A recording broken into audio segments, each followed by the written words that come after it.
दोस्तों, महात्मा बुद्ध की कही हुई एक बात बहुत ही गहरी होती है। उसका हमारे जीवन पर बहुत गहरा असर होता है। उनकी हर एक बात के पीछे एक गहरा रहस्य छिपा होता है। अगर हम उनकी बातों को ध्यान से समझें, बारीकी से देखने की कोशिश करें, उनकी सारी बातें मौलिक और वैज्ञानिक होती हैं। यदि हम आज के जीवन की बात करें तो आजकल जीवन इतना अस्त व्यस्त हो चुका है, सवार ही नहीं पाते।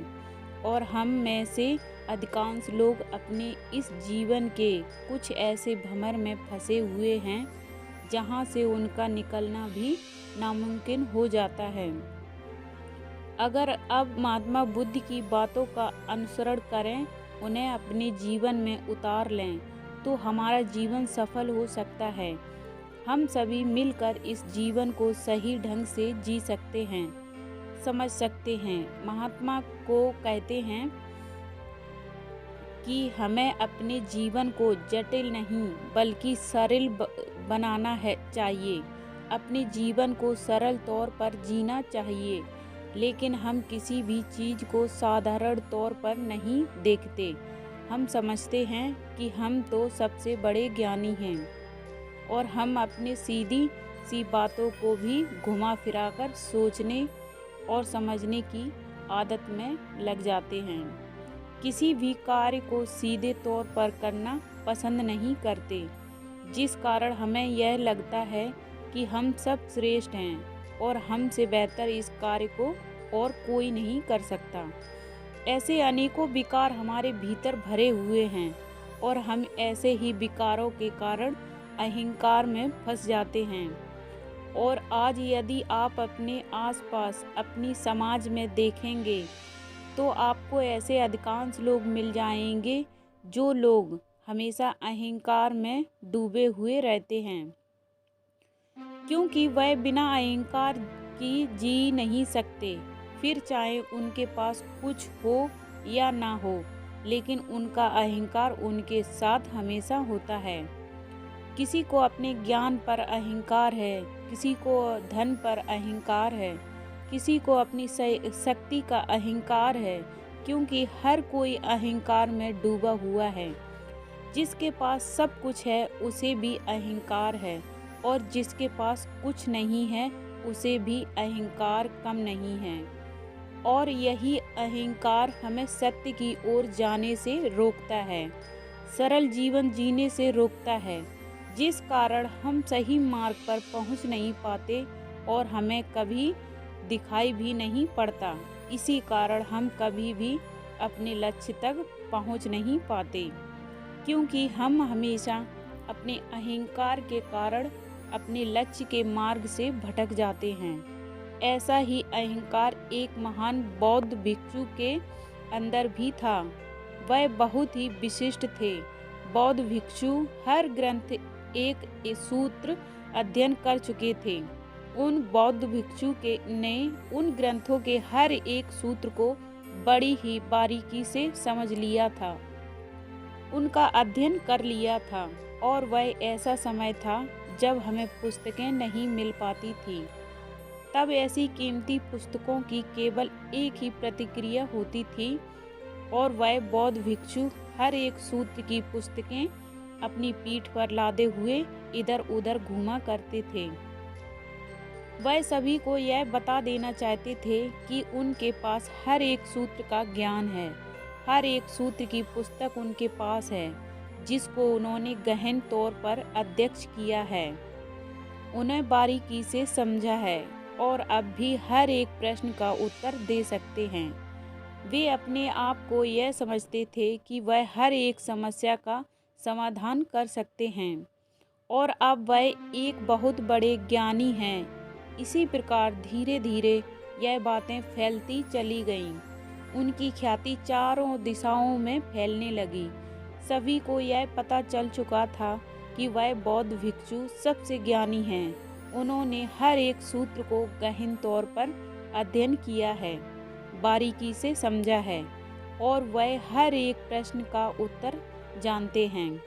वह एक महान ज्ञाता हैं, जब यह बातें लोगों तक फैल गईं, तो वहाँ के आसपास के सभी लोग, सन्यासी, धनी, सामान्य नागरिक और अन्य कई सारे ऐसे लोग जिन्हें उन सूत्रों के बारे में जानना था, जो काफ़ी जटिल थे, जब भी वे उनके पास आते तो वह बौद्ध भिक्षु उन्हें अत्यधिक सरल भाषा में समझा देते थे, जिस कारण उन बौद्ध भिक्षु को एक और अहंकार हो गया था कि जिस तरह एक सरल भाषा में वह लोगों को समझा पाते हैं, वह बेसन के अलावा और कोई नहीं कर सकता।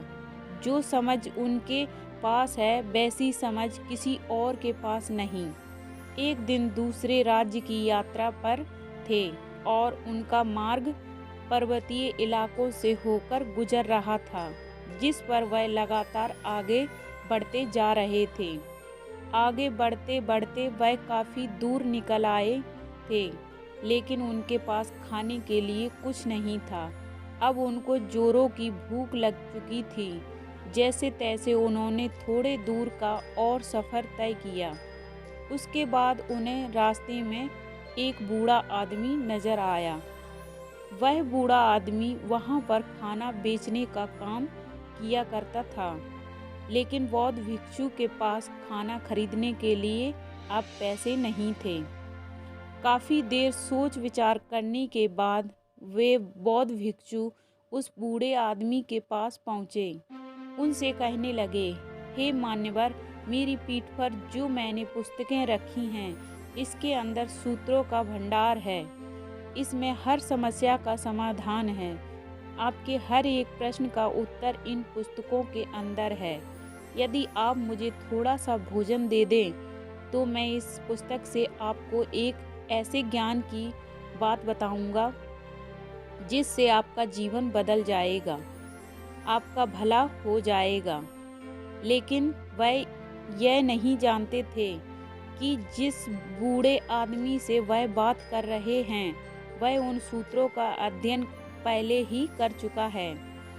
उसे भी सूत्रों की गहराइयों के बारे में पहले से ही पता है। इसलिए उस बूढ़े आदमी ने बौद्ध भिक्षु के सामने एक प्रस्ताव रखा।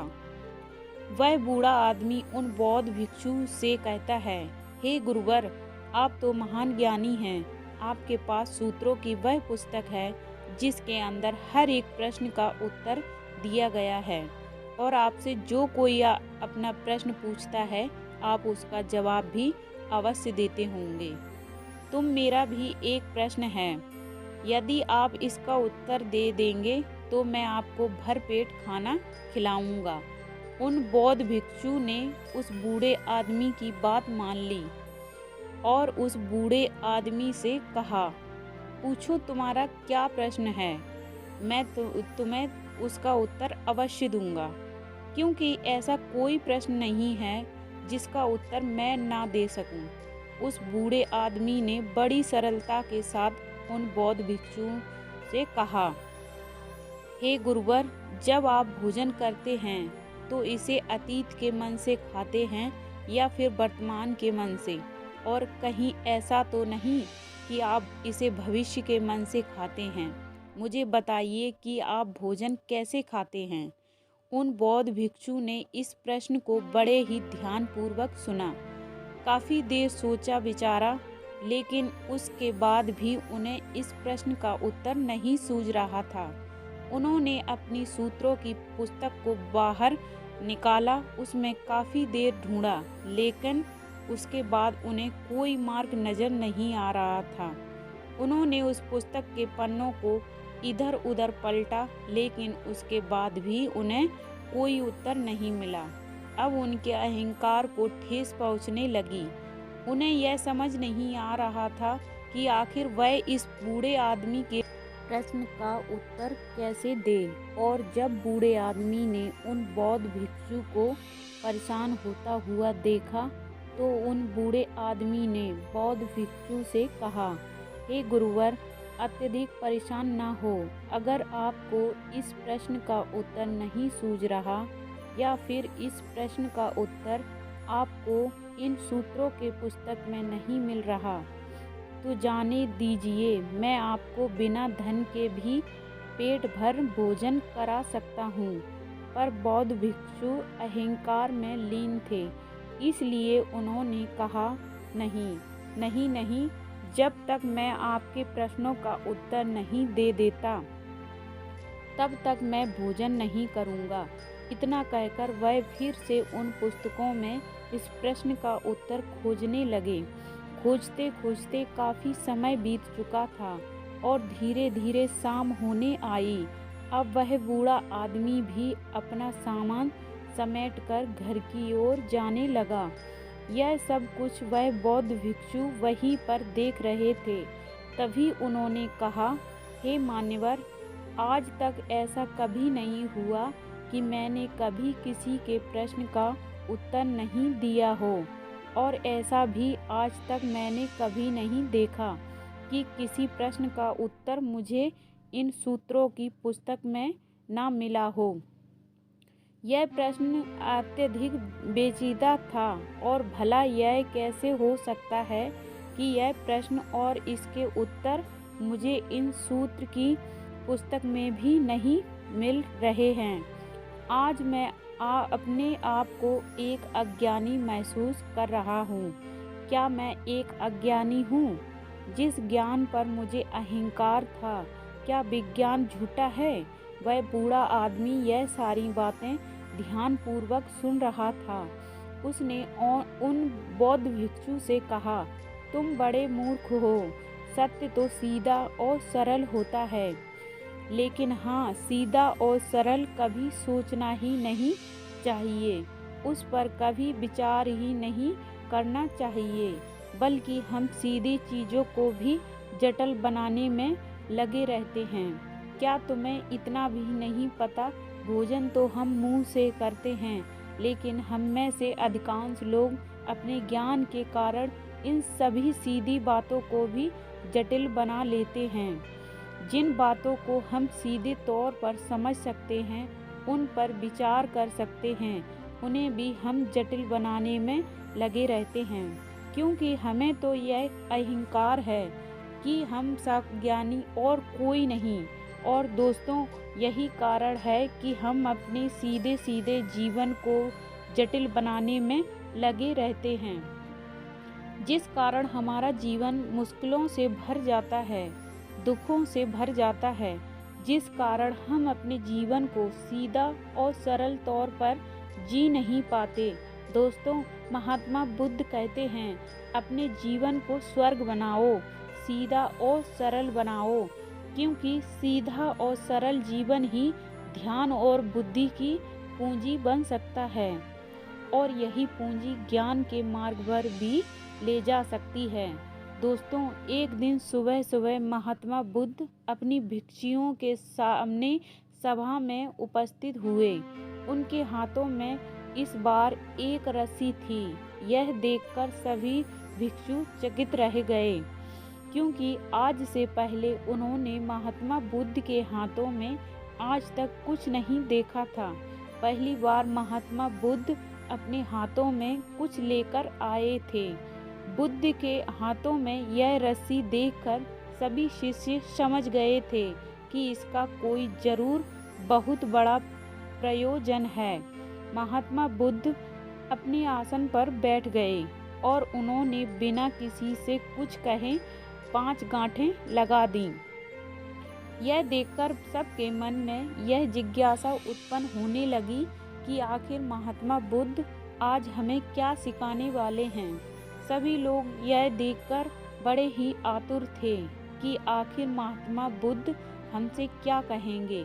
यह सुनने के लिए सभी बड़े ही ध्यानपूर्वक महात्मा बुद्ध की ओर देख रहे थे। तभी महात्मा बुद्ध ने अपने शिष्यों से कहा, क्या यह वही रस्सी है जो गांठें मारने के पहले थी? इस पर सभी शिष्यों में से बैठे हुए एक शिष्य ने कहा, बुद्ध, इसका उत्तर देना थोड़ा सा कठिन है। यदि एक नज़र से देखा जाए तो यह अभी भी वह रस्सी है, इसमें अभी तक कोई परिवर्तन नहीं हुआ है। और यदि दूसरी तरह से देखा जाए तो अब इसमें 5 गांठ लगी हुई हैं, जो कि इसमें पहले नहीं लगी हुई थी, जिस कारण इसका रूप पहले जैसा नहीं रह गया। लेकिन जहाँ तक इसका मूल प्रकृति का प्रश्न है, यह अभी भी पहले जैसा ही है, अर्थात ये अभी भी एक रस्सी ही है। इसका केवल बाहरी रूप और ढंग बदला है, लेकिन अंदर से यह अभी तक एक रस्सी ही है। यह सुनकर महात्मा बुद्ध मुस्कुराए और अपने उस शिष्य से कहते हैं, तुम बिल्कुल सत्य कहते हो, और अब मैं इनका गांठों को खोल देता हूँ। यह कहकर महात्मा बुद्ध ने रस्सी के दोनों सिरों को पकड़ा और उन्हें विपरीत दिशा में खींचना शुरू किया। ऐसा करते हुए महात्मा बुद्ध ने अपने शिष्यों से कहा, क्या मैं इस प्रकार से इस रस्सी की गांठें खोल सकता हूँ? इस पर उसी शिष्य ने जवाब देते हुए कहा, हे बुद्ध, यदि आप इस रस्सी के दोनों सिरों को विपरीत दिशा में यूं ही खींचते रहेंगे तो यह गांठें अत्यधिक मजबूत हो जाएंगी, सूक्ष्म हो जाएंगी, फिर उन्हें खोलना अत्यधिक मुश्किल हो जाएगा, और यह भी हो सकता है कि हम इनका गांठों को फिर कभी खोल ही नहीं पाएं। आगे महात्मा बुद्ध ने उसी शिष्य से एक और प्रश्न किया। वे कहने लगे कि यदि मुझे इन गांठों को खोलना है तो मुझे क्या करना होगा? मुझे क्या करना होगा?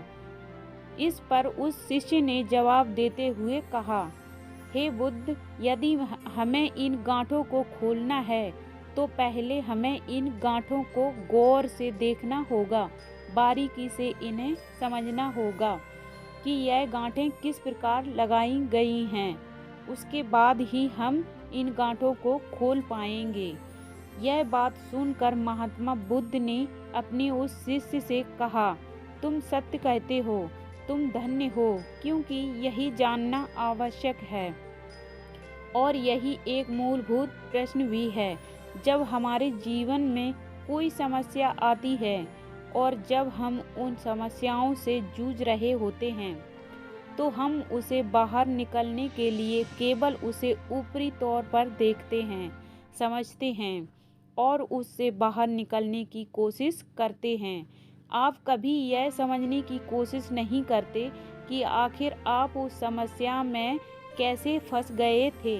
यदि यह बुनियादी और मौलिक परीक्षण नहीं कर पाओगे तो आपके जीवन में आने वाले संकट अत्यधिक बढ़ते चले जाएंगे और आप अपने जीवन में संकटों से घिरते जाओगे, दुखों से गिरते चले जाओगे।